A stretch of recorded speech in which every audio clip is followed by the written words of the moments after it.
حتمی نتیجہ نہر سویمز کے اہم مقام کا جائزہ۔ آج کے اس تجزیے میں ہم سیدھا ان چھپی ہوئی جغرافیائی طاقتوں کی بات کریں گے جو اصل میں پوری دنیا کی تجارت کو انگلیوں پر نچاتی ہیں۔ اور ہاں، یہی طاقتیں آپ کی اور میری روزمرہ کی زندگی کے اخراجات کا فیصلہ بھی کرتی ہیں۔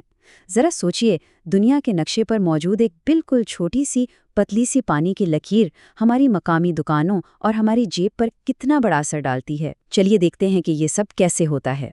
اب یہاں ایک بہت ہی دلچسپ سوال پیدا ہوتا ہے کہ آخر ان روزمرہ کی عام چیزوں کی قیمتیں اچانک دوگنی کیوں ہو گئیں؟ دیکھیے، جب ہم بازار جاتے ہیں اور دیکھتے ہیں کہ ڈبل روٹی، کافی یا پھر الیکٹرانکس کی قیمتیں راتوں رات آسمان سے باتیں کرنے لگی ہیں، تو ہمارا سب سے پہلا خیال کیا ہوتا ہے؟ یہی نا کہ مقامی مہنگائی ہو گئی ہے۔ لیکن اصل کہانی کچھ اور ہی ہے۔ حقائق بتاتے ہیں کہ اس مہنگائی کا اصل مجرم شاید ہماری مقامی مارکیٹ نہیں، بلکہ یہاں سے ہزاروں میل دور مصر کے صحرا میں بہنے والی پانی کی ایک بہت ہی تنگ پٹی ہے۔ حیرت کی بات ہے نا کہ وہاں کی ایک چھوٹی سی رکاوٹ یہاں ہماری جیبیں خالی کر سکتی ہے۔ اس پورے کھیل کو سمجھنے کے لیے ہمیں حصول کا اصول یعنی رول آف ایکوزیشن کو سمجھنا ہوگا۔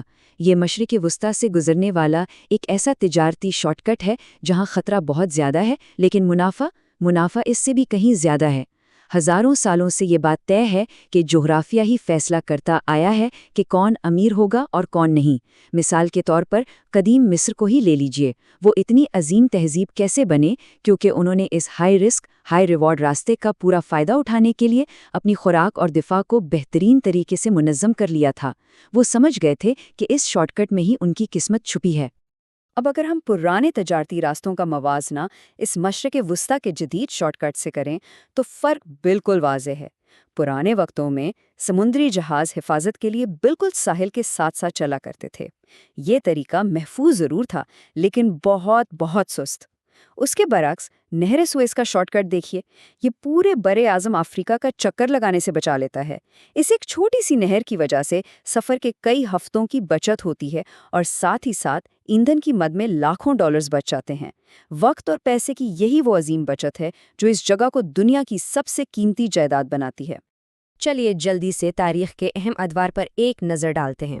3000 سال قبل مسیح میں قدیم مصر نے یہاں اپنی خوراک اور دفاع کا نظام قائم کیا۔ پھر وقت گزرا اور 1800 کی دہائی آتے آتے برطانیہ اور فرانس جیسی یورپی طاقتوں نے تو اس نہر کو اپنی ذاتی جاگیر ہی سمجھ لیا تھا۔ وہ چاہتے تھے کہ ایشیا کے ساتھ تجارت پر صرف اور صرف ان کا راج ہو۔ لیکن پھر آتا ہے سال 1956، جب نہر سویز کے مشہور بحران نے عالمی طاقت کا توازن ہمیشہ کے لیے بدل کر رکھ دیا۔ 1956 کا یہ بحران آخر تھا کیا؟ اصل میں یہ وہی مشہور اصول ہے، وسعت پیدا کرو یا ختم ہو جاؤ۔ اور سچ تو یہ ہے کہ پرانی یورپی سلطنتیں اس وقت واقعی اپنی آخری سانسیں لے رہی تھیں۔ ہوا کچھ یوں کہ برطانیہ، فرانس اور اسرائیل نے مل کر اس نہر پر قبضہ کرنے کے لیے مصر پر حملہ کر دیا۔ انہیں لگا کہ وہ زبردستی اس تجارتی راستے کو واپس چھین لیں گے، لیکن ان کی یہ چال بری طرح ناکام رہی۔ کیوں؟ کیونکہ پرانی یورپی سلطنتوں کے پھیلنے کا زمانہ اب واقعی ختم ہو رہا تھا۔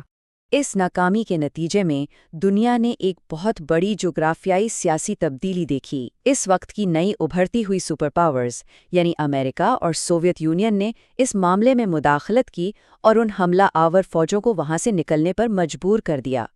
یہ کوئی عام سی پیچھے ہٹنے والی بات نہیں تھی، یہ اس بات کا اعلان تھا کہ یورپی نوآبادیاتی نظام یعنی کولونائزیشن اب ختم ہو چکی ہے۔ اور سب سے دلچسپ بات کیا تھی؟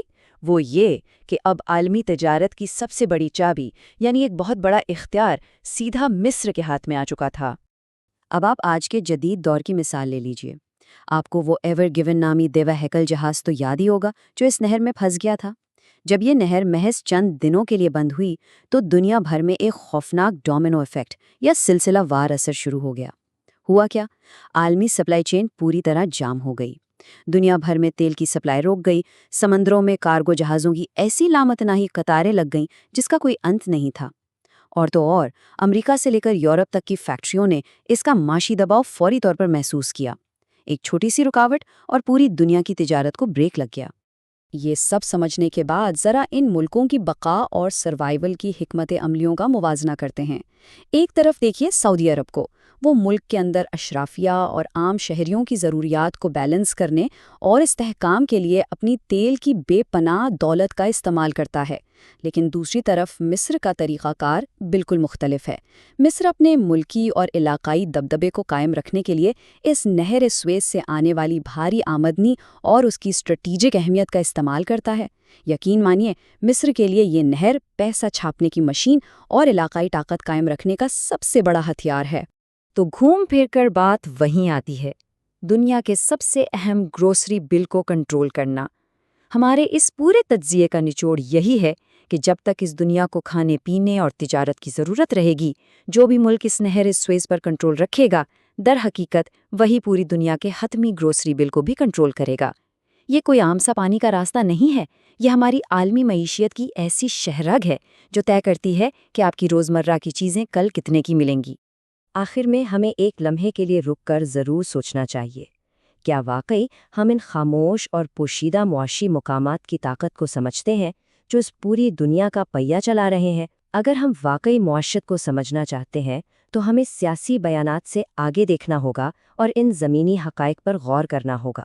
تو اگلی بار جب آپ بازار میں جا کر قیمتیں بڑھی ہوئی دیکھیں تو خود سے یہ ضرور پوچھیے گا، کیا واقعی اس کی وجہ صرف مقامی مہنگائی ہے یا پھر دنیا کے کسی دور دراز حصے میں موجود پانی کی ایک تنگ پٹی ہماری زندگیاں کنٹرول کر رہی ہے؟